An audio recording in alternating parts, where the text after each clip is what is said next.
Yo soy Socorro Villascán Flores y el día de hoy les voy a presentar un poco de lo que trata el protocolo de prevención del suicidio en el ámbito penitenciario.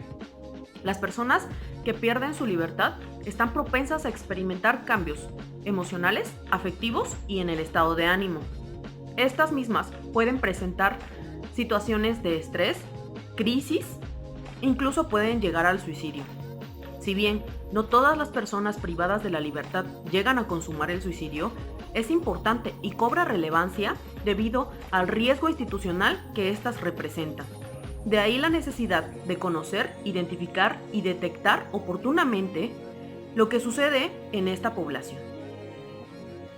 La Organización Mundial de la Salud, en 2007, refiere que el impacto psicológico del arresto, el encarcelamiento, los síntomas de abstinencia del adicto, una larga sentencia, el estrés relacionado con la vida en prisión, exceden las habilidades que tiene el prisionero promedio para poder hacer frente ante esta situación, mucho peor para los individuos más vulnerables. La Ley Nacional de Ejecución Penal, en su artículo 74, refiere que la salud es un derecho reconocido en nuestra Constitución Política de los Estados Unidos Mexicanos y será un servicio fundamental en el sistema penitenciario. Y tiene el propósito de garantizar tanto la integridad física como la integridad psicológica, como medio para promover, garantizar y restaurar la salud. La Organización Mundial de la Salud define al estrés como el conjunto de reacciones fisiológicas que preparan al organismo para la acción.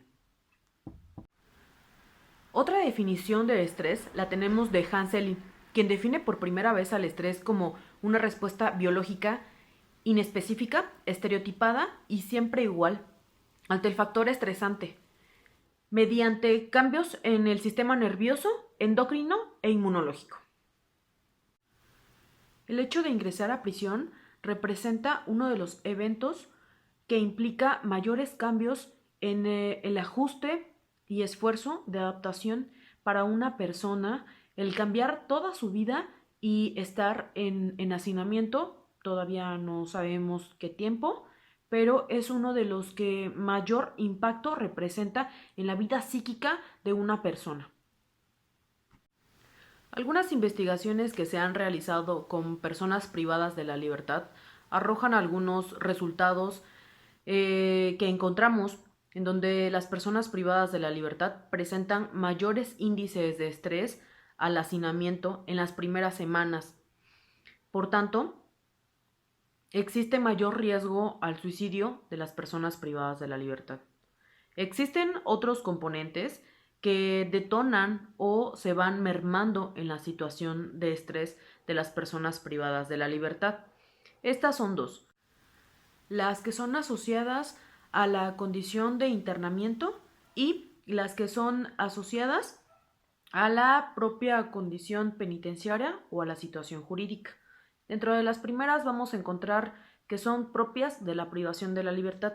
Se pierden las redes sociales, las redes de apoyo.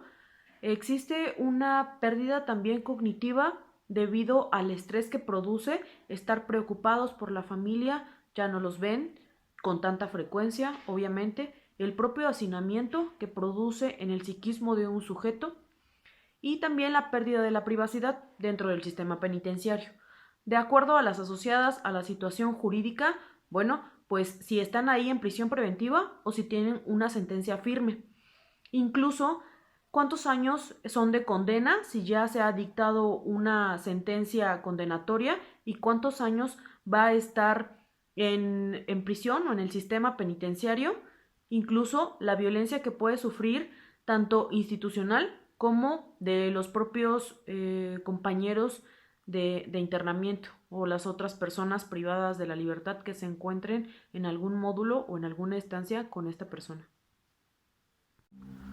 Otro aspecto importante que quiero mencionarles en este video es la consecuencia de la falta de socialización que tienen las personas privadas de la libertad debido al hacinamiento en el que se encuentran, así como la carencia de estímulos, la institucionalización y la falta de actividades en el devenir diario, obviamente porque estos mismos se acatan al régimen de un penitenciario, prácticamente en todas las áreas de su vida y durante mucho tiempo, si así depende su condena o si así depende la sentencia que le hayan impuesto a este. Otro de los aspectos en los que va a derivar este régimen o este acatamiento de actividades institucionales va a ser la despersonalización, que nos va a traer como consecuencia alguna crisis, una acumulación de estrés, incluso puede llegar al suicidio. Bien, ya les mencionaba en la definición de la OMS que el estrés es el conjunto de reacciones fisiológicas que prepara el organismo para la acción. Para Hansel Lee existen dos tipos de estrés.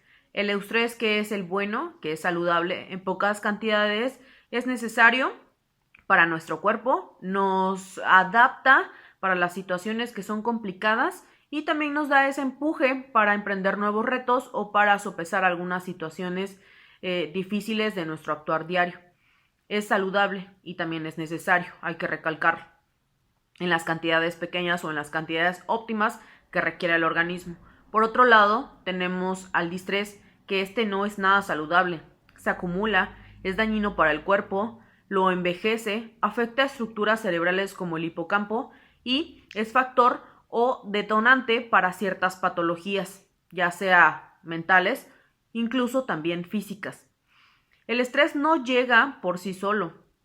Existen tres fases en el síndrome de adaptación. El estrés no llega repentinamente, sino en este distrés, que es el dañino, se va acumulando. El cuerpo no tiene forma de deshacerse de él y se va ahí quedando, va permeando en nuestro organismo. A continuación les voy a explicar las fases del síndrome de adaptación de este. Para este síndrome general de adaptación consta de tres fases. La primera fase es la de alarma, la cual tiene su base en la reacción fisiológica. Prepara el cuerpo para la defensa o la fuga. El organismo reconoce que hay una situación nueva, ya sea una persona, un objeto o una situación. Lo que va a presentar son palpitaciones, transpiración, se incrementa el tono muscular, hay reacción hormonal, secreción de adrenalina y noradrenalina.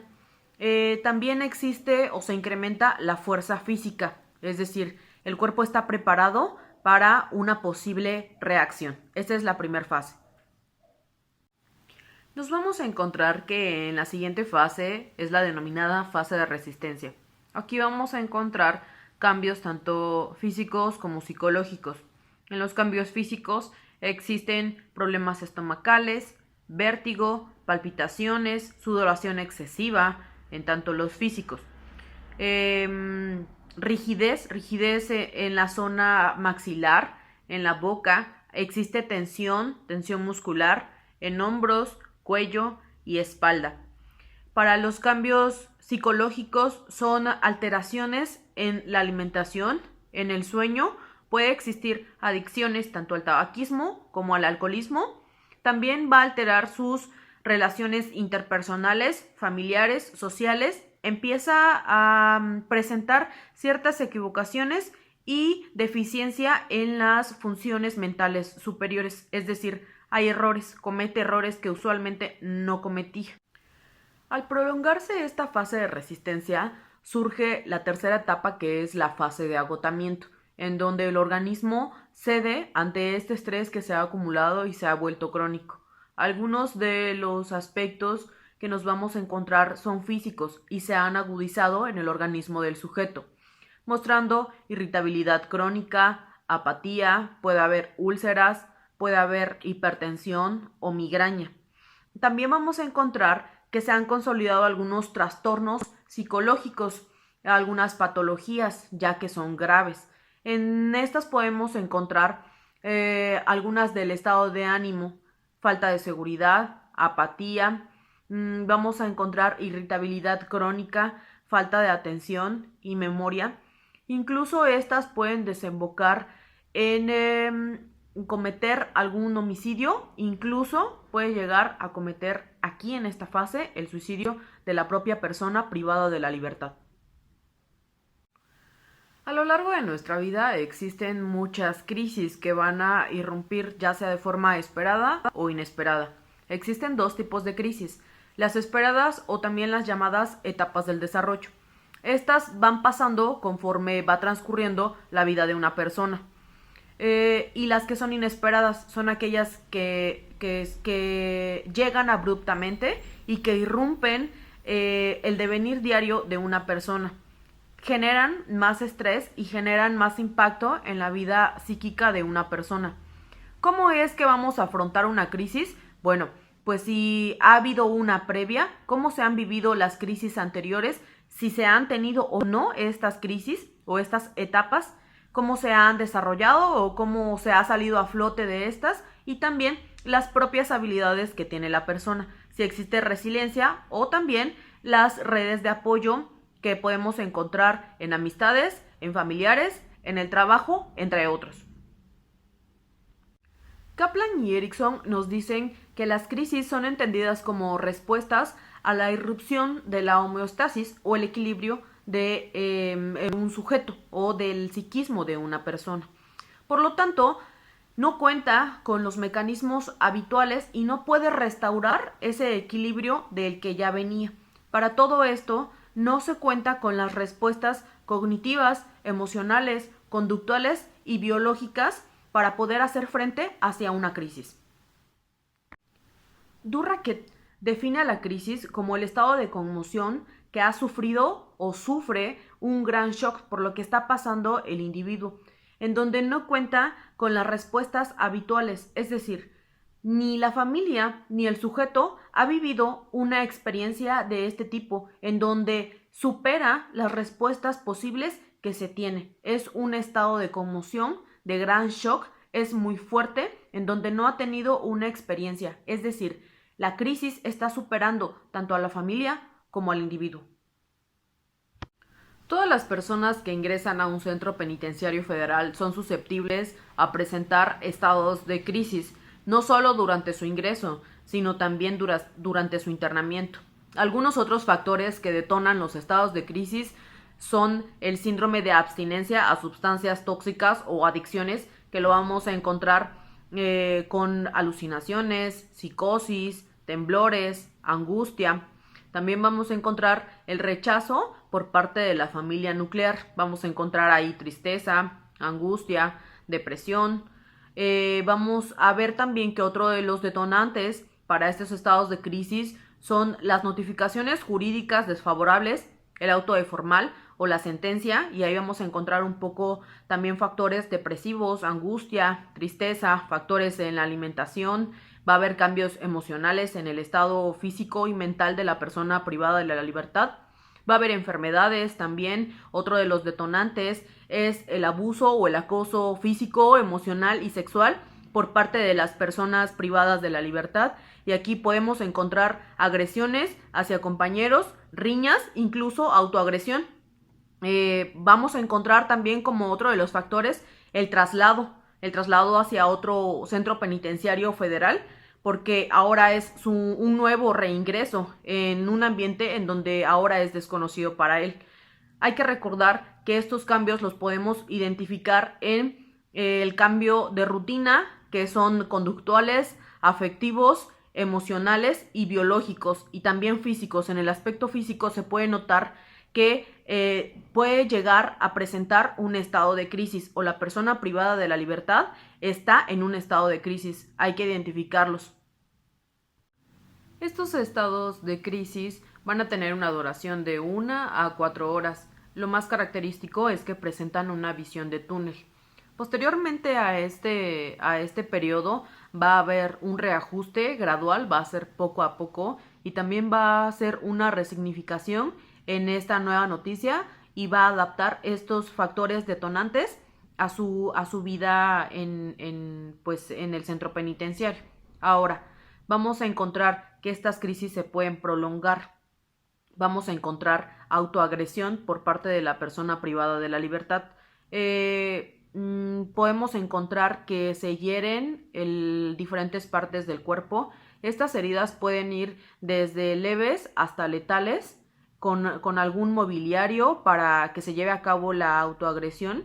También vamos a encontrar que ingieren sustancias u objetos que van a dañar la salud. También puede haber intentos de ahorcamiento o ahorcamiento como tal. Existe otro tipo de agresión que es la heteroagresión, en donde la frustración de la persona privada de la libertad es culpar a otros acerca de su situación.